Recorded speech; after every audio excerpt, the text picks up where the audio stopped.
Ensina-me a falar de amor. Espírito Luiz Sérgio. Psicografia de Irene Pacheco Machado. Algumas palavras. Em uma fria manhã de junho de 1973, o telefone tocou em casa de Zilda e Júlio, no Rio de Janeiro. Foi ela quem atendeu. Do outro lado da linha, identificou-se a Laide de Assunção e Silva, sua prima, residente em São Bernardo do Campo, São Paulo. Zilda, é a Laide quem fala. Não sei como você e o Júlio irão receber o que eu tenho a lhes dizer. Recebi ontem à noite uma mensagem de Luiz Sérgio. Na verdade, é uma longa mensagem. O coração de Zilda bateu forte.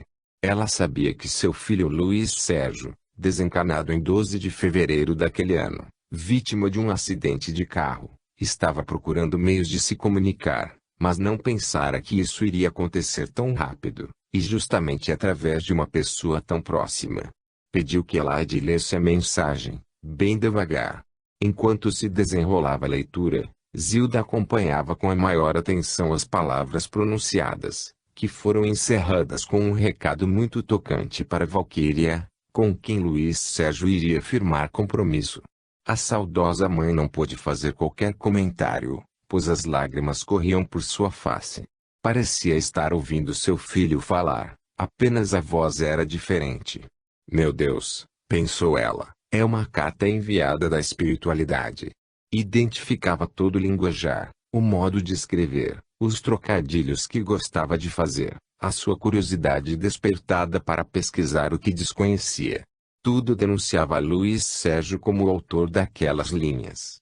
A Laide lhe explicou que o inesperado havia surgido, quando, passado algum tempo do desencarne de seu priminho, ele foi trazido até ela com a intenção de lhe transmitir uma mensagem.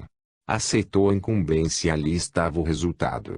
Zilda confiou, porque sabia que a Laide fora levada ao espiritismo há uns 20 anos atrás, ao se deparar com o espírito de sua mãe, desencarnada no mesmo ano de sua aparição. Profundamente tocada por aquele fenômeno, que desconhecia, resolveu esclarecer o fato e recorreu à Federação Espírita do Estado de São Paulo. Ali iniciou os estudos da doutrina espírita, preparando sua mediunidade, entregando-se, particularmente, aos trabalhos psicográficos. Professora de profissão, logo se interessou em prestar sua colaboração ao lar da criança Emanuel, de São Bernardo do Campo. Expandiu esse trabalho, ao integrar o grupo de médiuns do Hospital Psiquiátrico Bezerra de Menezes, como também do Centro Espírita Obreiros do Senhor, de Rudes de Ramos, São Bernardo do Campo. Dedicou-se inteiramente à sua mediunidade, depois de sua aposentadoria, passando a psicografar com diversos espíritos, cujos trabalhos nunca vieram a público. Após a primeira mensagem de Luiz Sérgio, começaram outras a chegar, detalhando, pormenorizando o seu aprendizado espiritual, enviando recados para a família, bem como palavras de agradecimento e incentivo a todos os que acompanhavam sua trajetória. Esse foi o início das notícias, que culminaram na ideia de ser publicado um volume que levasse a público aquelas informações. Tudo foi passado pelo crivo da razão, examinado por vários eminentes espíritas, antes de serem apresentadas ao leitor. O livro Mundo que eu encontrei foi a alavanca que o impulsionou, vindo, logo depois, novas mensagens de Luiz Sérgio. A saúde de Laide, porém, começou a fraquejar. Um derrame cerebral impossibilitou-a de continuar o trabalho psicográfico, ficando algumas mensagens inéditas, que foram entregues à mãe de Luiz Sérgio. Após permanecer em tratamento médico por muitos anos, desencarnou, em 15 de novembro de 1999, aos 80 anos de idade, tendo cumprido sua romagem terrena, com dignidade. Sem a Laide, talvez não existisse hoje o repórter Luiz Sérgio. Entretanto, depois de lançada a semente, era necessário que alguém desse continuidade a esse trabalho. Certo dia, Zilda foi convidada a assistir à abertura de um culto cristão no lar, por ter sido escolhido Luiz Sérgio como mentor espiritual do grupo. Estava presente a médium psicógrafa Lúcia Maria Secrão Pinto. Ocorreu, ao final, mensagem de Luiz Sérgio, incentivando os participantes ao trabalho e agradecendo a homenagem, que dizia não merecer. Depois desse encontro, várias mensagens de Luiz Sérgio foram trazidas pelo mesmo canal mediúnico. Lúcia, quando jovem, frequentou a mocidade do Centro Espírita Elias, localizado em Realengo, na cidade do Rio de Janeiro, participando, depois, de vários trabalhos mediúnicos no Centro Espírita Amaral Ornelas, no bairro do Engenho de Dentro. Chamada ao espiritismo por sua mediunidade ostensiva, dedicou-se a este chamamento. Voltando, mais tarde, ao Centro Espírita Elias, galgou vários postos na diretoria, chegando ao presidente por mais de uma vez. Dedica-se até hoje àquela casa. O livro Intercâmbio traz maiores informações sobre esse entrosamento espiritual Lúcia, Luiz Sérgio, pois as mensagens remanescentes de Alaide foram juntadas às de Lúcia, alternando-se o livro com as duas médiums e ainda os desenhos preparados pelo talento de Lúcia. A simbiose foi perfeita. É uma leitura leve, com relatos ainda afirmados por Alaide e mensagens temáticas, obtidas pela psicografia de Lúcia. Interessante observar que o prefácio do escritor espírita Luciano dos Anjos prenunciava o trabalho de Luiz Sérgio, pois as circunstâncias posteriores demonstraram o seu interesse em trazer ao plano físico informações referentes ao mundo dos vícios, acentuadamente ao das drogas. Lúcia não prosseguiu nessa tarefa, por motivos pessoais e de saúde. Submetida a uma cirurgia, na ocasião, manteve-se afastada das tarefas mediúnicas por longo tempo. Mas Luiz Sérgio tinha pressa. O repórter não podia parar.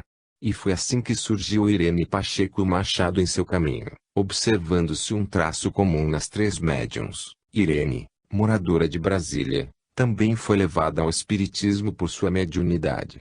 Um grupo de amigas decidiram reunir-se com a intenção de fazerem trabalhos caritativos. Daí, começaram as entidades espirituais, através de Irene, a se manifestar, indicando-lhe a leitura de alguns livros. Eram obras de Allan Kardec, desconhecidas inteiramente por ela. Procurou, então, a Comunhão Espírita de Brasília, decidida a iniciar o aprendizado doutrinário, tendo como condutor de sua mediunidade disciplinador o espírito Lázaro. Ali, durante muitos anos, participou de grupos mediúnicos, onde sua mediunidade pôde ser minuciosamente analisada, sem, contudo, deixar aquele primeiro grupo, que foi crescendo, até que surgiu o grupo assistencial Recanto de Maria, hoje Casa Espírita Recanto de Maria Rema. Continua, ali, com assiduidade e intenso labor, assessorar os grupos mediúnicos, os de estudo e os de artesanato para os bazares anuais. Em 1979, Irene, que já conhecia o espírito Luiz Sérgio, obteve dele a informação de que levaria sua mãe, Zilda, à sua casa, durante a reunião, para que Irene a conhecesse. E assim ocorreu, pois uma amiga, que frequentava o grupo inicial, apresentou a Irene. Fatos importantes ocorreram, então. Pela mediunidade de Irene, detalhes da vida física de Luiz Sérgio foram trazidos. Roupas que ele estava usando eram descritas com precisão, objetos que lhe haviam pertencido eram mencionados, e muitas outras questões familiares foram confiadas a Irene e passadas a Zilda. Não havia mais jeito, e se qualquer dúvida pairasse em relação à presença de Luiz Sérgio, já havia desaparecido. Estava determinado pelo mundo maior, Luiz Sérgio iria trabalhar com Irene. E, assim, surgiu o quarto livro dele, primeiro psicografado por Irene Pacheco Machado, Na Esperança de uma Nova Vida. Brasília, julho de 2000. Mensagem ao leitor. Eclesiástico, capítulo 16, v. 24 a 30. Ouve-me, filho, e aprende a ciência. Aplica teu coração às minhas palavras, com medidas exatas revelarei a instrução e com exatidão anunciarei a ciência. Quando o Senhor criou suas obras, desde o princípio, depois de havê-las feito, dispôs-lhes as funções. Estabeleceu uma ordem eterna para suas obras e suas atribuições para gerações futuras, não sofrem fome nem fadiga nem interrompem tarefas.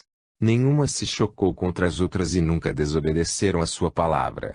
O seguir, o Senhor voltou os olhos à terra e cumulou-a de seus bens. cobriu-lhe a superfície com toda a sorte de seres vivos que, por sua vez, voltarão à terra. Querido leitor, transcrevi esta passagem do Eclesiástico pois gosto muito de estudá-lo e hoje estou de volta, trazendo a você mais um livro repleto de lições que aprendi na Universidade Maria de Nazaré. Cada livro representa um curso que realizei, graças à bondade divina. Sou ainda apenas aprendiz, talvez por isso ache simples demais o meu vocabulário. Quando escrevo, faço com o coração de aluno curioso e com a sede de aprender, jamais querendo passar para você, leitor, a impressão de que muito sei ou de que já me tornei espírito evoluído. Não é essa a minha proposta, a minha tarefa. Quando chamado fui a levar até o plano físico as minhas mensagens, bem sabia que ainda muito teria de aprender, e esse aprendizado não cessou ainda, por mercê de Deus. Mas nem por isso deixei de ser o Luiz Sérgio, filho da Zilda e do Júlio. O Luiz Sérgio ainda necessitado das preces dos encarnados. Nunca tive a pretensão de me tornar um nome conhecido na doutrina espírita. Como aprendiz do Evangelho, coloquei os pés no caminho do Mestre, pés estes ainda pesados pela imperfeição.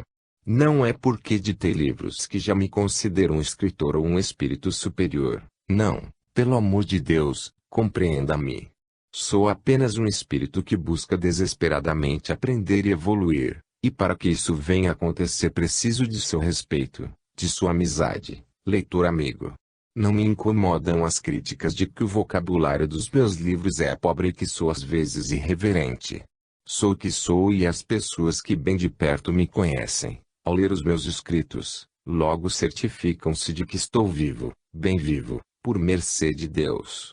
Entristece-me muito presenciar médiuns que usam o meu nome em mensagens que longe estão de me pertencer. Caso sejam levados a fazer isso por me querer bem, gostaria que gostassem de mim de outra maneira, estudando a doutrina e indo até os carentes, porque muitas vezes deixam de colocar o nome de seus mentores e de seus amigos espirituais nas mensagens, por eles ainda não serem conhecidos no mundo espírita. Escrevi este livro em poucos dias, porém, dado a severa fiscalização do Departamento da Psicografia do Mundo Espiritual, ele ficou sendo revisado pelos espíritos amigos um bom tempo. Como você pode ver, leitor amigo, as coisas do mundo espiritual não são levadas até o mundo físico sem obedecerem ao plano maior. Quando iniciei o trabalho de psicografia pelas mãos amorosas da Laide, com o mundo que eu encontrei, eu era uma criança dando os primeiros passos na estrada da psicografia, mas fui muito ajudado por ela e por minha família e ainda mais por você, leitor amigo, e aí não parei mais de escrever, porém sempre obedecendo à rígida disciplina do Departamento da Psicografia. Os meus livros sempre procuram trazer uma mensagem de amor e este, que hoje lhe entrego, chega até você molhado de lágrimas pelos fatos desagradáveis que vêm ocorrendo, os quais, dado o nosso trabalho na doutrina, não nos cabe revelar. Mas gostaria de pedir-lhe, leitor amigo, que ficasse mais atento com tudo o que lhe chegar às mãos. Analise, não são palavras difíceis que mostram se o espírito está evoluindo, e sim a mensagem que ele transmite a você, leitor. Hoje tenho a felicidade de convidá-lo a desfolhar este livro bem devagar e tentar extrair do seu conteúdo aquilo que pedimos ao Senhor. Ensina-me a falar de amor. Luiz Sérgio. Capítulo 1. O Viveiro Divino. A Rocha. Ao terminar o livro Amigo e Mestre, quando ainda me encontrava escrevendo sobre o último versículo do Sermão da Montanha, detive-me no Evangelho de Mateus, capítulo 7, versículo 24. Todo aquele, pois, que ouve estas palavras, e as observa, será semelhante ao homem prudente que edificou a sua casa sobre a rocha. Quem estuda a doutrina espírita bem conhece a escalada do espírito pelos três reinos. No Evangelho de Mateus encontramos, no capítulo 3, v. 9, Deus pode fazer destas pedras filhos de Abraão. Também no Antigo Testamento encontramos, em Isaías, capítulo 51, v. 1 graus. Ouvi-me, vós todos os que seguis a justiça, e buscai o Senhor, considerai a rocha de onde fostes criados e o manancial de onde saístes. Nesse instante, meus olhos divisaram a escalada do Espírito, a sua luta pela evolução, e fiz este gráfico, os três reinos e o seu criador. Reino mineral, pedra, alicerce, rocha, essência espiritual. Reino vegetal, planta, sensibilidade. Reino animal, inteligência rudimentar. Animal, perispírito, informação, início da vontade. Reino nominal, homem, perispírito, consciência, começo da razão, inteligência, livre-arbítrio, Deus, vida eterna, inteligência suprema, céu, plenitude, começo e fim, vida eterna, fim dos sofrimentos, vida plena. Aqui inicio este livro, que dedico a todas as pessoas que lutam para transformar seus corações de pedra em corações de carne, porque mesmo já na condição de homens, não conhecem o amor universal, onde todos se respeitam, como irmãos que somos. Este gráfico que fiz explica muitos fatos, um deles, a evolução do ser criado simples e ignorante e sua escalada evolutiva. Só mesmo a doutrina espírita dá respostas precisas a perguntas que todos nós fazemos, porque as diferenças dos seres. Ao pensar na evolução da espécie, senti-me feliz, porque fui criado pela inteligência máxima do universo, Deus. É Ele o nosso Pai, o nosso Criador e, sendo nosso Pai, temos dentro de nós a sabedoria e a bondade, como também está em nós a luta para desenvolver os nossos sentimentos. Se todos pensassem assim, iniciariam a luta pela perfeição, a grande renúncia. Mas os homens param diante das coisas materiais e se esquecem de mergulhar em seu eu em busca das coisas boas que há nele, porque, se fomos criados simples e ignorantes e passamos por diversas fases da nossa existência, algo ficou de bom e proveitoso. O importante é o homem descobrir-se, só assim ele vai amar o seu semelhante, os seus irmãos que, como ele, tem de lutar para evoluir.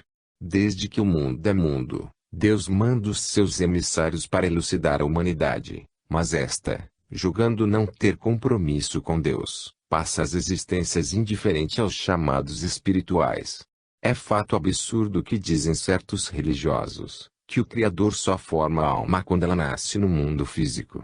Por isso alguns pais se julgam donos dos filhos, porque também pensam que eles são almas criadas no instante do nascimento, conforme as velhas afirmativas de algumas religiões. Mas a doutrina espírita ensina ao homem tudo sobre a sua origem. Agora, como fazer para saber de onde viemos e para onde iremos? Muito fácil, é só jogar a preguiça fora e iniciar a jornada. O caminho é áspero e repleto de sobressaltos, mas à medida que o conhecimento banha o nosso ser, este vai libertando-se das amarras da ignorância e se aproximando do Cristo, o único caminho que nos leva a Deus. Todos os dias o Cristo bate à nossa porta, mas muitos ainda relutam em seguir suas pegadas, porque é preciso renunciar. Ele, Jesus, é o nosso amigo mestre, o Verbo de Deus. Quem não escuta não deseja evoluir. Ali estava eu novamente, esperando a turma para uma nova jornada. Voltei a olhar o gráfico, recordando o nosso livro Chama Eterna. Boa tarde, Luiz Sérgio. Levantei a cabeça. Boa tarde. Estava desenhando. Sim, estava tentando grafar no papel a evolução do homem. Palário sorriu. Assunto difícil, porque o homem não deseja conhecer as suas responsabilidades como espírito imortal que é. É muito mais fácil ignorar os planos de Deus do que lutar por eles. A cada ser, Deus ofertou talentos, feliz aquele que não os tem enterrado no lodo da própria consciência. Palário, foi muito bom encontrá-lo. Estou indo ao departamento do trabalho, pois recebi um chamado para novas tarefas. Palário abaixou a cabeça. Percebi que orava, uma lágrima umedeceu os seus olhos. Levantei-me ligeiro, perguntando, o que aconteceu? Errei em alguma coisa? Não, Luiz. Apenas recordava o irmão chegando ao mundo espiritual, assustado, muito assustado. E hoje, com alegria, percebo o quanto luta para aprender e ser útil. Sentimos-nos felizes quando olhamos para trás e vemos uma sementinha lutando desesperadamente para não deixar infértil a terra que a envolve. Tem razão, Palário. A terra são todos os ensinamentos que venho recebendo junto a abnegados irmãos, onde você é um dos mais queridos. Vamos, Luiz, vamos. Nunca devemos deixar alguém à nossa espera. Envolvi o ombro do amigo e logo estávamos na sala de Ana. Esta somente nos apresentou Marie que, muito sorridente, falou-me: Luiz, estamos aqui para inteirá-lo do nosso trabalho. Às suas ordens, irmã. Ela sorriu. Dirigindo-se a Palário, disse: com certeza o Luiz vai gostar muito da nova tarefa. Abracei-me com o Palário e as lágrimas caíram fortes. A Ana, comovida, confortou-me: benditas sejam todas as lágrimas de amor. Palário desejou-nos êxito e dali saímos. Marie, muito simpática, tudo fazia para me tranquilizar, conversando sobre vários assuntos. Luiz, a doutrina espírita passa por dura prova. É o final do milênio, e os homens encarregados da terceira revelação estão um pouco parados, apenas espera. E não pode ser assim. Temos de distribuir as águas da fonte do conhecimento em todos os lugares. Não entendo. A irmã quer dizer que os espíritas têm de sair pelas ruas em busca de seguidores? Não. O espírita deve ser espírita em todos os lugares que frequenta. Ele tem de se tornar o consolador prometido por Jesus. Aí é que as coisas ficam pretas. Não, Luiz. Quem é bom mesmo, e não porque deseja que os outros julguem-no bondoso. Irmã, no momento tenho visto acontecerem fatos tristes em algumas casas espíritas. Por isso a nossa preocupação.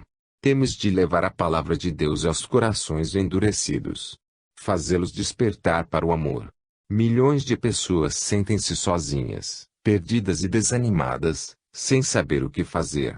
Na Terra, o que está faltando é o amor. E as religiões, que deveriam unir as pessoas em nome do amor, hoje o que fazem é separá-las. Não é só na Irlanda que católicos e protestantes se odeiam. Existe esse ódio também entre um número cada vez maior de pessoas em outros países. Jamais na história houve tanta falta de amor no mundo como agora. Por que está acontecendo isso? Na Bíblia está a resposta: os últimos dias. Estamos vivendo um período no qual, segundo os profetas bíblicos, as pessoas estariam sem afeição natural. Jesus Cristo predisse que o amor da maioria se esfriaria. Em Timóteo, capítulo 3, v. 1-5. Sabe, porém, que nos últimos dias sobrevirão tempos perigosos. Porque haverá homens egoístas, avarentos, altivos, soberbos, blasfeminos, desobedientes a seus pais, ingratos, malvados, sem afeição, sem luz, caluniadores, incontentes, desumanos, sem benignidade, traidores, imprudentes, orgulhosos e mais amigos dos prazeres do que de Deus, lendo uma aparência de piedade, porém, não sendo a realidade. Irmã, como parece a terra de hoje? Sim, Luiz, tudo foi previsto por Jesus.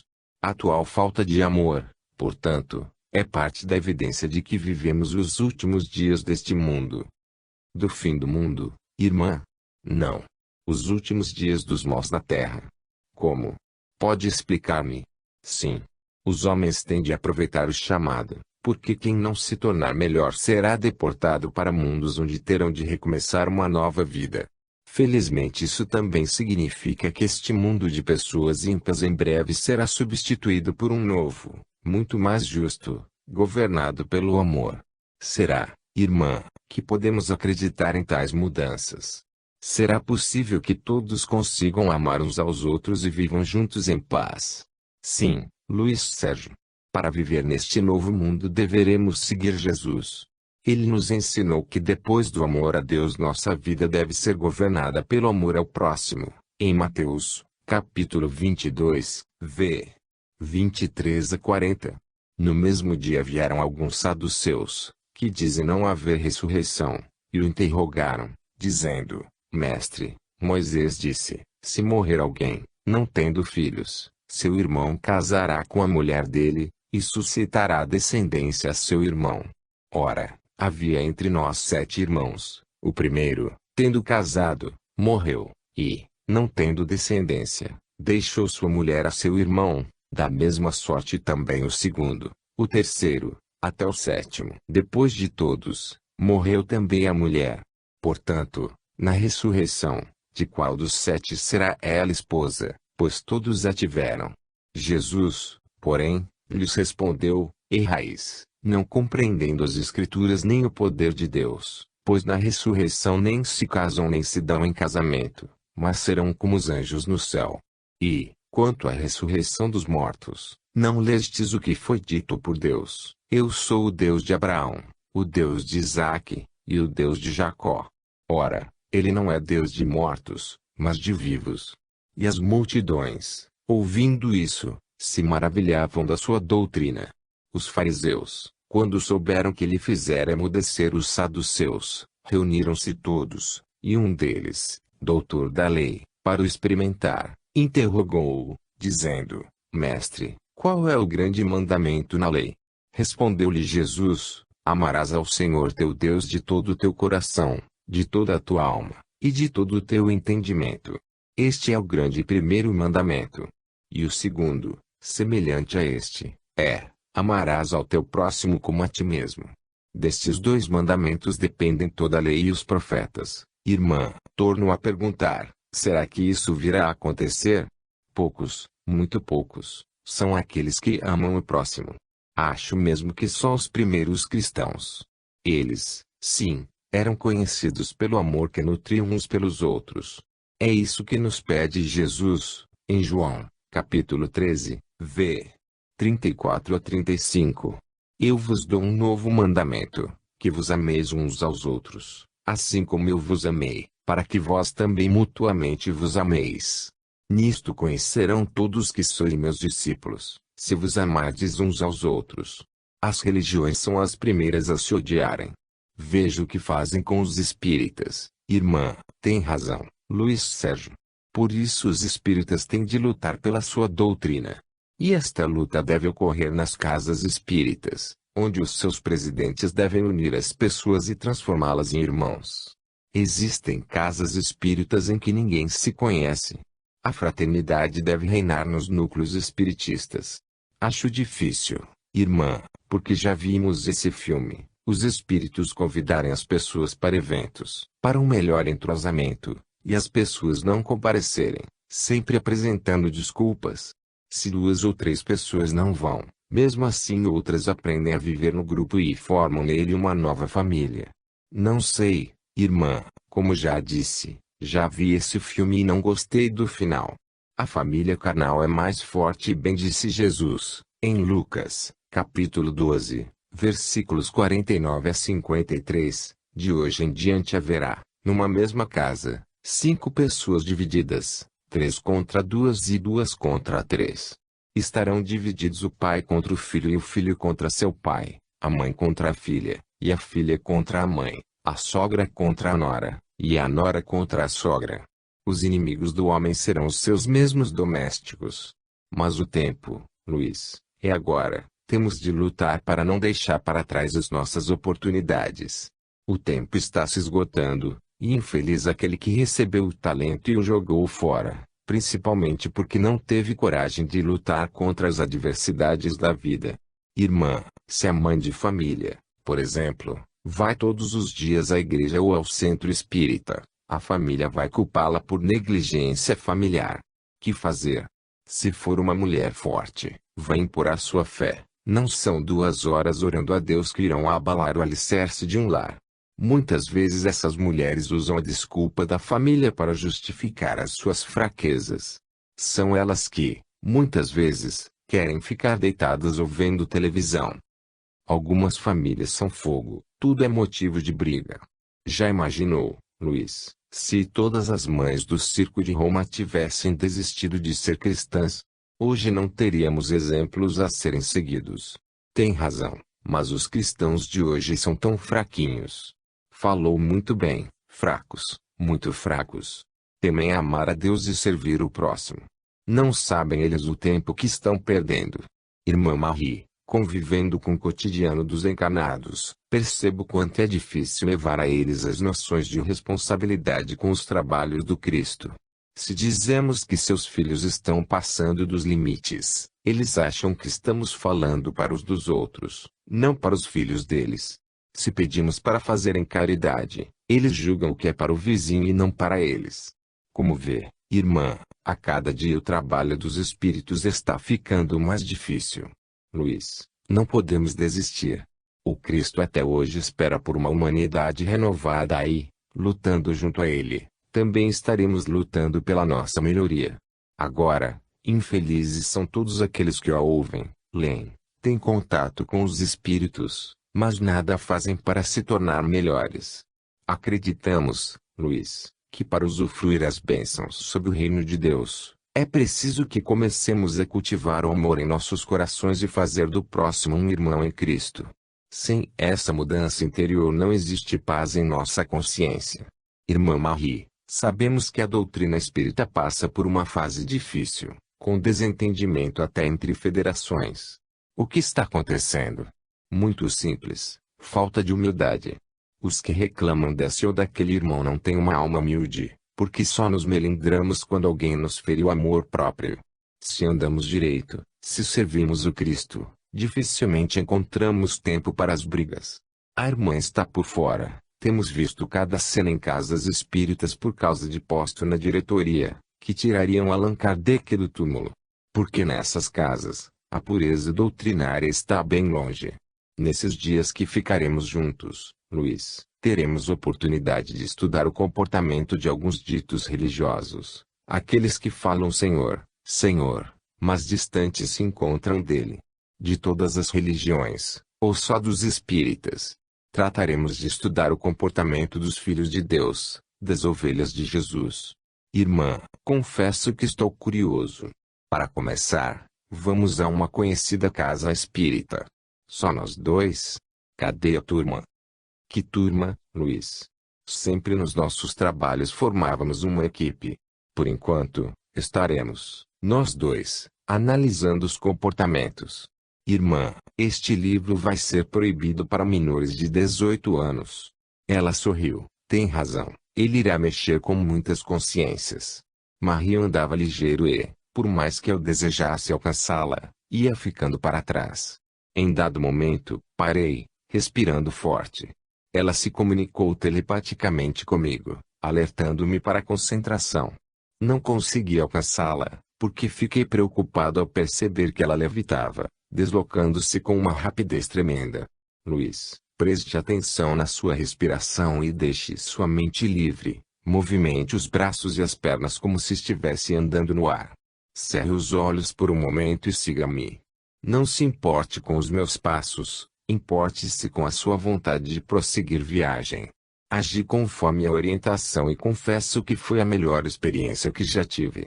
E veja só, embora já tenha feito o curso de levitação, nada se compara ao que senti ao seguir Marie, que, mentalmente, disse-me, parabéns. O sucesso do ser nasce da grande vontade de aprender. Os fracos reclamam, choram e fogem, deixando sempre para trás tarefas inacabadas. Os fortes são todos aqueles que sempre lutam pelas vitórias do seu espírito. Com a vontade de segui-la, nem percebi que chegamos a um lugar estranho. Parecia uma chácara, uma fazenda, ou melhor, um novo mundo, composto de muitas árvores, fontes, cascatas, animais, flores e pedreira. Marie pediu permissão para entrar e, quando o fizemos, julguei que estivesse no Éden, tal a maravilha do lugar. Parecia que ali estavam cientistas do plano físico, todos eles lembravam médicos, só que não estavam todos de branco, uns vestiam jaleco azul, outros, verde, amarelo, prata, ouro, diversas cores. O lugar era lindíssimo, um paraíso, tamanha a sua beleza. Os animais pareciam irreais, tal a sua candura. Nisso, Cristone levou-nos até uma área montanhosa, composta de pedras das mais belas cores. Notei que estas pedras estavam ligadas a algumas pedras do plano físico, como se unidas por uma força magnética. Enquanto olhávamos aquelas pedras, minha retina espiritual se alongou até as pedreiras, que eram vistas com um círculo de luz. A luz envolvia todas as pedras que estavam ao nosso lado, que não eram iguais às do plano físico. Era como se aquelas essências espirituais, de um momento para o outro, se tornassem focos de luz. Vimos ainda as pedras perderem magnetismo, morrerem. Difícil de explicar. Vamos desenhar, pedra morta. Por isso encerramos nosso livro Amigo e Mestre com a passagem da pedra sobre a rocha, quando Cristo disse ao homem que se ele não deixasse a dureza do seu coração se transformar em amor, seria deportado para outro planeta, porque este planeta Terra seria herdado pelos pobres de espírito e pelos simples, que aquele que construísse a sua casa, corpo perispiritual, sobre uma pedra, uma rocha firme, chegaria à perfeição. Somente quem construir o reino de Deus no coração será considerado homem prudente e beneficiado por sua transformação. As águas da dor não irão derrubar a sua casa mental. Para que o homem melhorasse foi que Jesus veio à terra, e com que alegria recitou o Sermão do Monte, código moral de conduta da humanidade. Nem falava, de tão emocionado. Quando consegui me comunicar, só o fiz mentalmente, perguntando para Marie: aqui é o lugar onde as essências espirituais sofrem a metamorfose para passar a um novo reino? Não. É um dos inúmeros locais para onde são levadas as essências. Estamos na primeira estação, quando os técnicos, os espíritos prepostos, retiram a essência divina àquela que passou pelas mãos do Criador da matéria chamada pedra. Irmã, o primeiro estágio do espírito é num bloco de pedra. Deus, o divino escultor, primeiro trabalha a sua peça, coloca o seu hálito, o seu amor, e vai dando-lhe vida. Olhava, paralisado, aquele ato do Criador, a essência da vida sendo ali tratada por espíritos capacitados, naqueles laboratórios espirituais. Olhei ao redor e percebi o quanto era importante a nossa tarefa. Estávamos ali diante da mais bonita transformação, um bloco frio, chamado pedra, caminhando em direção à evolução. Para onde será levada a essência espiritual? Perguntei. Será levada para outro laboratório, disse Marie. Podemos ir até lá? Não, só nos é permitido atingir este primeiro estágio. Isto lhe foi concedido porque a sua tarefa é muito grande, levar aos encarnados o chamado à responsabilidade, como filhos de Deus que são. Os seus livros funcionam como um anzol, pescando almas. Eles são simples, porque simples são as coisas de Deus. Continuei olhando a essência espiritual da pedra e me emocionei. Quando as lágrimas iam cair, a mão de um dos técnicos segurou bem forte a minha e disse: o êxito do seu trabalho vai depender do seu equilíbrio. Busque na oração a força do alto, porque o caminho da evolução do homem estará diante dos seus olhos somente se eles tiverem a humildade verdadeira para divisá-lo nas coisas simples que estarão à sua frente. Jesus não quis revelar aos doutores a sua doutrina, e sim aos simples de coração. Por isso hoje você aqui está, diante de um fato importante nas nossas vidas, a evolução do ser. E continuou a fazer o seu trabalho. Marie me convidou a sair daquele lugar maravilhoso, deslumbrante, onde a presença de Deus iluminava e fazia ressoar em nossos ouvidos, pelos ventos daquele suave lugar, uma canção de niná que nunca tive a oportunidade de ouvir. Tentei abraçar Marie, mas ela pediu que eu fosse esperá-la em um dos imensos jardins daquele lugar. Capítulo 2. A busca da reforma interior. Enquanto estava ali sentado, na eira, uma flor pareceu balançar, como se estivesse dando-me bom dia. Cerrei os olhos como para não enxergá-la, mas que nada. Ela estava dentro de minha retina. Abri os olhos e ela, galantemente, pareceu curvar-se. Cumprimentei-a, como fazia Francisco de Assis. Boa tarde, irmã Flor. Ela continuou quietinha. Nisso, Marie, que havia se aproximado, a queriu, dizendo: não espere, Luiz, que as flores daqui falem. Mas ela me cumprimentou. Irmão, esta flor é somente uma espécie vegetal que, no plano físico, floresce na Ásia. Ela possui uma sensibilidade que a leva a se curvar diante do magnetismo humano. Então a danadinha não se curva para os animais? Não, ela cumprimenta apenas os homens.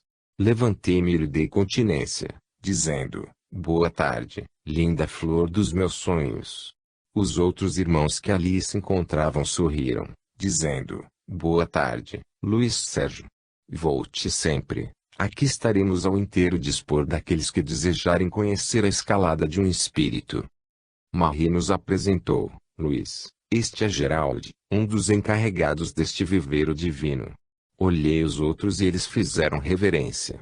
Confesso que meu coração batia bem forte, e à medida que eles nos falavam sobre a beleza da vida e a grandeza de Deus, eu nem tinha condição de pedir explicação, mas Geraldo nos elucidou: no dia em que a doutrina dos espíritos for melhor compreendida, os próprios espíritas procurarão a melhoria interior a cada minuto, porque irão ter a certeza de que Deus não brinca com as suas criaturas.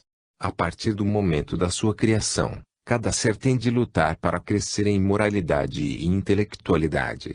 Sem essa luta, de nada vale pertencer a esta ou aquela religião. O querido Mestre Jesus Cristo, chamado carinhosamente de Jesus de Nazaré, quando inquirido pelo mancebo rico sobre que obras boas deveria fazer para alcançar a vida eterna, em Mateus, capítulo 19, v. 16 a 21, respondeu: por que me perguntas o que é bom? Bom, só Deus o é. Se queres entrar na vida, guarda os mandamentos. Perguntou-lhe, então, o jovem rico, quais eram eles? Jesus respondeu: não matarás, não adulterarás, não furtarás, não dirás falso testemunho, honra teu pai e a tua mãe, amarás o teu próximo como a ti mesmo. O jovem lhe disse que tudo isso havia guardado, que lhe faltaria ainda. Disse-lhe então Jesus: se queres ser perfeito, vai, vende tudo o que tens e dá aos pobres, e terás um tesouro no céu, e vem, segue-me. E o jovem rico, assustado, virou as costas aos ensinos do professor da humanidade, o Filho de Deus, o seu Verbo. Como o jovem mancebo, muitos de nós viramos as costas aos ensinamentos do alto. Alguns, como o mancebo, até julgam que praticam os mandamentos de Deus, mas quando convidados à reforma íntima, fogem correndo, somente porque terão de amar o próximo. Dedicar-se ao próximo, continuou Geraldo, torna-se uma cruz pesada para ombros corroídos pelo orgulho, pelo egoísmo e pela vaidade. Não existe outro caminho a não ser este, o da escalada do espírito, e feliz aquele que não se detém quando escuta o chamado e procura tornar-se melhor. Irmão, à medida que amadurece, o espírito se sente mais feliz em poder ser útil. Sim, e considera tudo que seja inútil como ilusão e perda de tempo. Amar e servir são as diretrizes do espírito que já se conscientizou de que não importa quando, mas que todos os espíritos irão alcançar a perfeição. Aqueles que, mesmo no corpo físico, dividem a sua felicidade com seus companheiros de evolução terão sempre a ajuda dos mensageiros de Deus, feito jatos de luz sobre seus passos, fortalecendo-os para a caminhada. Irmão, só a doutrina espírita ensina que cada espírito tem responsabilidades intransferíveis. Se ela não ensinasse que a morte no corpo físico não santifica ninguém nem opera milagres, teria outro nome, e não doutrina espírita, doutrina dos espíritos. Ela aí está, falando da vida física, como se deve vivê-la, fazendo revelações sobre o que se passa na verdadeira pátria. A doutrina tem explicação para tudo porque, ao codificar o Espiritismo, Kardec recebeu a chave do túmulo e entregou a todos aqueles que desejam estudar o que ontem era mistério. Irmão, muitos que se dizem espíritas ainda nada sabem sobre os espíritos. Tem razão, apenas se preocupam com as comunicações dos espíritos. A responsabilidade de um dirigente espírita é muito grande, porque está em suas mãos o mapa do caminho evolutivo. Se ele não ensinar bem este caminho, muitos buscarão os atalhos e, nesses atalhos, o que encontrarão? Quando Allan Kardec codificou o Espiritismo, não imaginou quão distante a humanidade ainda estava de compreender a pureza doutrinária. Luiz Sérgio, o que está atrapalhando a doutrina espírita é a pressa de alguns que nela adentram. Mal acabam de chegar à casa espírita, já desejam ajudar os espíritos sofredores. Uma casa mal dirigida não incentiva o iniciante espírita à reforma íntima, a mudar o que antes para ele era certo. Sem essa mudança, o iniciante vai tateando no escuro, sempre em busca dos fantasmas dos mortos, enquanto no mundo físico a dor, o desespero e a fome moram, muitas vezes, ao seu lado. Irmão Geraldo, há muito está neste lugar? Sim, há muito tempo. Mas aqui não só cuidamos das sementes da vida, como também damos aulas para várias turmas que nos buscam. Estou deveras encantado com o seu conhecimento do que hoje vem ocorrendo nas casas espíritas. Há espíritos que têm missões a cumprir. Uns realizam-nas no plano espiritual, outros, quando estão no corpo físico. Não importa se temos missões ou tarefas lá ou cá, importa que estamos tirando as arestas deixadas no ontem no nosso perispírito e a cada dia tentando lavá-lo no sangue do Cordeiro. Não sabemos por que muitos espíritas não desejam mudar, mesmo possuindo bastante conhecimento. São aqueles que julgam que os bons conselhos dos espíritos não são para eles, sim para os outros. Luiz, existem casas espíritas que não aceitam os conselhos dos espíritos. Quando estes as alertam, dizem que os espíritos nada entendem do que se passa no mundo físico. Por que, então, essas casas se dizem espíritas? As casas espíritas são dos espíritos, logo, lugares onde deveriam ser respeitados. Ou será que os espíritos podem se manifestar nas igrejas católicas, protestantes e outras mais? Ou então devemos mudar o nome da nossa doutrina, porque não queremos nela os espíritos, irmão, e a previsão de Joel. E o Pentecostes. Luiz Sérgio, enquanto os espíritas expulsam os espíritos de suas casas, as igrejas cada vez mais falam deles. Mas chamam os espíritos superiores de santos. Muitas casas espíritas dizem que espíritos bons não se comunicam, enquanto sabemos que os espíritos purificados recebem as ordens diretamente de Deus para transmiti-las a todo o universo, velando pela sua execução. Esses espíritos são encarregados de dirigir, nos diversos setores evolutivos do gênero humano, tarefas específicas cujo objetivo é contribuir para o progresso da humanidade. Não compreendemos quem se diz espírita mas não gosta dos espíritos. Torna-se preciso educar o homem para que ele tenha sensibilidade para dar condição aos espíritos de se manifestar. Que se melhore a casa espírita, elucidando os seus frequentadores, e virão os espíritos bons instruir os homens, ajudando-os no seu progresso. Assim, as instruções espirituais resplandecerão disciplina e amor. Em toda casa espírita bem assistida encontramos espíritos encarnados desempenhando tarefas de menor ou maior importância, mas todos sendo úteis. Como o irmão está certo, Luiz, conhece-se a árvore pelos frutos e árvore seca não é apedrejada. Os que atiram pedras são todos aqueles que não encontram tempo para semear. Marie, que até ali nos ouvia, falou: está na hora de nos retirarmos. Logo aqui voltaremos. Irmão, vejo que aqui se encontram essências espirituais dos minerais e de outros reinos também. Sim, mas aqui só tratamos do reino mineral. E por que há tantas flores? Seria muito árido nosso viveiro se nele só existissem roxas. Em todos os mundos a natureza se faz presente, mesmo nos mais primitivos. Passamos a mão na testa, nada compreendendo. Os irmãos nos cumprimentaram e foram se retirando, e nós também, em direção contrária. Capítulo 3. A evolução da essência espiritual. Vendo a preocupação no meu semblante, Marie, sorrindo, indagou-me: deseja alguma explicação? Sim, estou meio apatetado, é muito para minha cabeça. Estamos em um mundo onde a essência espiritual é preparada para o estado de espírito formado. Mais ou menos. Este é um lugar de onde são encaminhadas as essências para outros reinos, mas é apenas uma estação, onde as essências estão de passagem. Irmã Marie, é um cemitério do reino mineral. Ela sorriu. Não, cemitério, não. Podemos chamá-la de Hospital das Roxas. Irmã, quando a pedra é lascada, a essência parte para cá. Ela é trazida não somente para cá, pois lugares como este existem aos milhares pelo universo. Podemos dizer que a pedra que ficou no plano físico morreu? A que se separou da pedreira, sim. A pedra separada da pedreira é apenas pedra, sem essência espiritual. Quando a essência espiritual da pedra é retirada, é levada aos laboratórios do mundo espiritual, como daqui também partem as essências para materializarem-se no mineral, onde aguardam o momento favorável para se desenvolverem.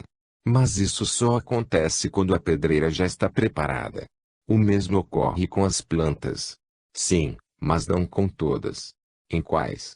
Por exemplo, nas árvores milenares. Não compreendi. Como pode ocorrer a evolução da essência, se umas ficam muito tempo e outras tempo diminuto? Tudo obedece a um tempo fixado por Deus. Explique-nos, irmã, para um melhor aproveitamento meu e do leitor. Cada essência tem o tempo certo de ficar no seu reino, nenhuma sai antes do tempo. E se a pedra for lascada antes do tempo daquela essência permanecer no reino mineral, passa para outra informação, assim como nos vegetais. Tudo obedece ao mundo harmonioso de Deus. Ele é o regente desta bela orquestra sinfônica, chamada a vida. Irmã Marie, então só um homem morre antes do tempo? Vamos devagar. Estamos estudando o reino mineral, e o irmão já deseja conhecer o reino nominal? Desculpe. A pressa é a minha pior inimiga. Ela sorriu e a minha curiosidade aumentava cada vez mais. Irmã, então nessas pedrinhas que encontramos no caminho do plano físico não existem essências espirituais?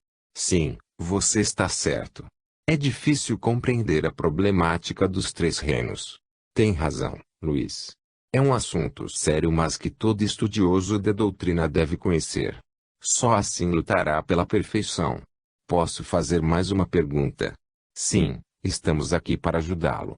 A essência espiritual, isto é, o espírito em formação, quando reside no mineral é uma individualidade. Não do modo que você imagina. Sabe a irmã como imagino? Sim, que em cada pedreira só existe uma essência espiritual. Tem razão, é assim que penso. Pode dizer-me como funciona? Irmão, para fecundar um óvulo, existem vários espermatozoides, mas só alguns chegam a se tornarem fetos. Hoje presenciamos a fecundação de vários óvulos, vários espermatozoides chegam até o órgão feminino. Quando há fecundação, todos os fetos ficam ali alojados, convivendo, recebendo da mãe o fluido da vida. Na pedreira, acontece o mesmo, várias essências são ali colocadas. Umas morrem antes do tempo, outras prosseguem a caminhada. Essas que morrem perdem a oportunidade? Não. Lembre-se de que um dos fetos de uma gravidez múltipla que não sobrevive não perde a encarnação. Se isso acontecer, existe uma causa. No reino mineral, a essência espiritual é assistida por espíritos capacitados que, atentos, dela a cuidam. Morto mineral, a essência espiritual é transportada para vários pontos que existem no universo, preparados para cooperar com a marcha progressiva desses espíritos em formação. Irmã, podemos comparar esses lugares como sendo viveiros capacitados para manterem com vida as sementes divinas. Tem razão, a essência espiritual que se encontra no mineral é apenas uma diminuta chama, mas muito resguardada por Deus. Chama esta que nos fez lembrar a célula óvulo tornando-se feto. É o crescimento dos seres. A essência espiritual que dorme no mineral ganhará no amanhã na sensação, quando se materializar no reino vegetal. Irmã, gostaria de voltar novamente ao paraíso, pois fui pego de surpresa. Quando convidado a este trabalho, não julgava que trataríamos desse assunto tão sério. Luiz Sérgio, voltaremos lá de outras vezes, mas agora temos de dar prosseguimento aos nossos estudos. Cada essência é resguardada por um grupo de bons espíritos. Irmã, você conheceu vários espíritos abnegados que têm sob as suas responsabilidades as essências que dormem no reino mineral. Esses irmãos são espíritos capacitados, grandes conhecedores dos fluidos magnéticos. Qualquer um pode trabalhar nesses lugares. Não. Foge ao nosso conhecimento a evolução desses irmãos. Só sabemos que são auxiliares de Deus. Pensando bem, Marie, não é tão difícil compreender a evolução do espírito. É igual à evolução do corpo humano. Primeiro somos ovo, depois feto, depois bebê, nascemos, vamos crescendo até ficar adultos, depois envelhecemos e desencarnamos. A essência espiritual, quando no mineral, corresponde à célula ovo que está no ventre da nossa mãe natureza. Como vegetal, está virando bebê. Quando nasce, torna-se criança. É o mesmo que estar no reino animal. É princípio inteligente, mas criança ainda, sem responsabilidade e ainda tateando nos caminhos da vida. O mundo nominal é a responsabilidade, o saber, o crescimento moral e intelectual, enfim, o livre arbítrio. Tudo igualzinho, irmã, e cada matéria que revestiu o espírito em formação torna-se em despojos utilizados pela humanidade. Retirada a essência espiritual, o princípio inteligente, ou o espírito já formado, a matéria que os revestiu continua cooperando com a harmonia do universo. São aproveitados para a marcha progressiva dos seres. Irmão Luiz Sérgio, Deus criou o espírito para progredir. A sua bondade é tamanha que, mesmo possuindo o poder da plenitude, criou o espírito simples e ignorante para que lutasse para progredir, mas continuou, como pai que é, cuidando de todos com desvelo. Se o homem parasse para lhe autoanalisar, ele veria como é grande a sua responsabilidade para com ele e o seu próximo. Sendo mais fácil não aceitar a verdade da existência de Deus e a responsabilidade para com as suas leis, o homem se transviou pelas encruzilhadas da vida na matéria. Irmã, acho que o que falta à humanidade é o conhecimento da morte. Falta aos homens o conhecimento de onde vêm e para onde vão, que além do túmulo existe vida semelhante à que existe no plano físico. Não é só isso, Luiz, o que o homem precisa. Muitos não procuram se harmonizar no amor. Mesmo conhecendo a pluralidade das vidas sucessivas, continuam duros, avaros, maledicentes, enfim, bem distantes de um homem de bem. Não basta só o conhecimento, precisamos da prática. A caridade é o único caminho para a perfeição. E ela deve se tornar para cada ser a companhia de todas as horas. Conhece-se o Filho de Deus pelas suas atitudes. Não basta bater no peito e falar mansinho as Escrituras, o que torna bom o homem é o conjunto das suas pequenas virtudes. Enquanto os ditos religiosos só baterem no peito, trancafiados em seus templos, deixarão passar a oportunidade de reencontrar Jesus, que está sempre nos lugares de sofrimento.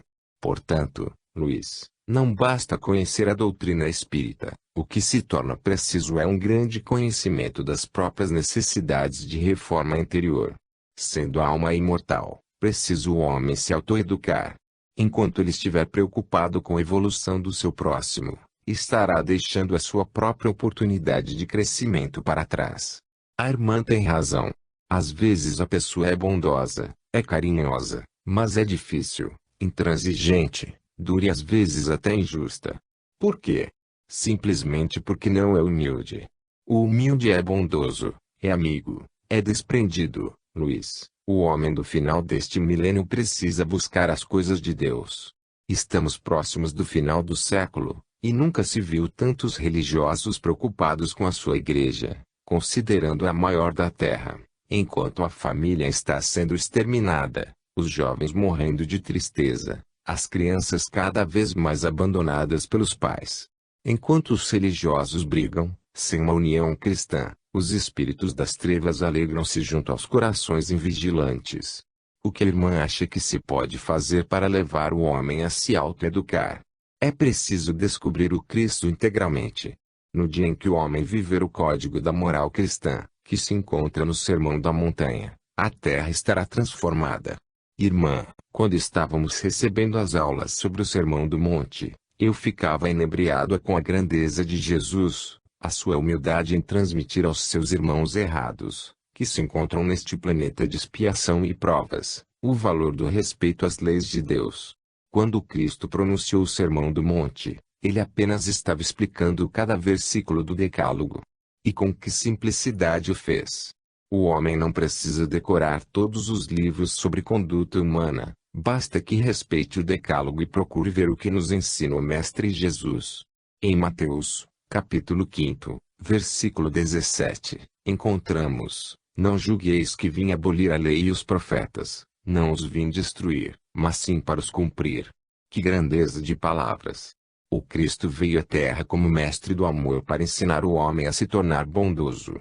É como se ele, o Cristo, ao descer ao plano físico, tivesse descido ao inferno. Mesmo assim, ele chegou até os pecadores e, com amor, também pregou a sua doutrina.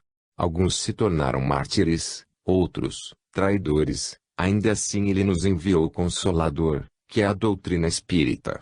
Os bons espíritos ensinam ao homem que Deus não quer sacrifício, mas pede renúncia. que sem reforma interior não existe crescimento espiritual e que cada ser está no corpo físico para evoluir. Caso contrário, perde o sentido a necessidade das vidas sucessivas. O homem tem de evoluir, porque essa é a lei. E para curar as almas doentes existem os mensageiros de Deus, que são todos